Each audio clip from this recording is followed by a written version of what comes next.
এক জঙ্গলে একটি মোরগ ছিল। মোরগটি খুব বুদ্ধিমান এবং চালাক ছিল। একদিন একটা শিয়াল খাবারের খোঁজে বের হলো। পথে শিয়ালটি দেখল গাছের ডালে একটা মোরগ। শিয়ালের খুব লোভ হলো, মোরগটি মজা করে খাবে। কিন্তু কি করে? শিয়াল ভাবল, তবে তো মোরগটিকে নিচে নামাতে হবে। এই ভেবে সে মোরগটিকে বলল, তুমি ভাই উপরে কি করছো? নিচে নেমে আসো, আমরা দুজনে একসাথে গল্প করি। এসব বলে মোরগকে বোকা বানাতে চাইল। মোরগ বলল, না ভাই, আমি নামতে পারবো না, কারণ আমি পশুদের থেকে দূরে থাকি। আমি তোমার কাছে যেতে পারবো না, আমার ভয় করে তুমি যদি আমাকে ধরে খাও।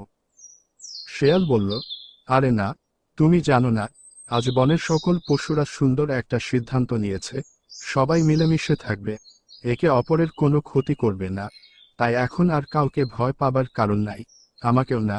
তাড়াতাড়ি নিচে নেমে আসো, আমরা একসাথে বসে গল্প করি। মোরগ শেয়ালের কথা চুপ করে শুনছিল। শিয়াল তাকে বোকা বানানোর চেষ্টা করছে, এটা মোরগ বুঝতে পারল।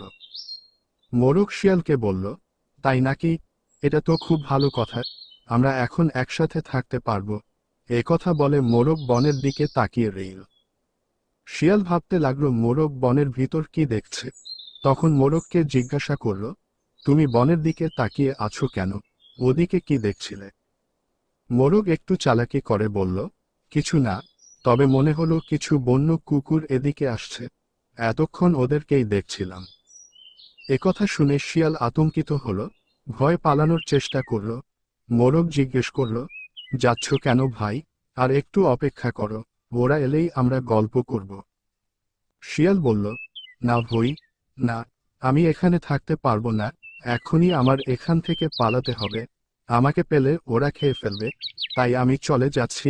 মোরগ বলল, তুমি তো বলেছিলে বনের সব পশু একসাথে থাকবে, কেউ কাউকে হত্যা করবে না, তাহলে ভয় পাচ্ছ কেন? শিয়াল বলল, আসলে এই খবরটা এখনো কুকুরদের জানানো হয়নি, তোমাকে বলে আমি ওদের কাছেই যেতাম। এই বলে শিয়াল ছুটে পালালো এবং মোরগটি তার জীবন রক্ষা করল।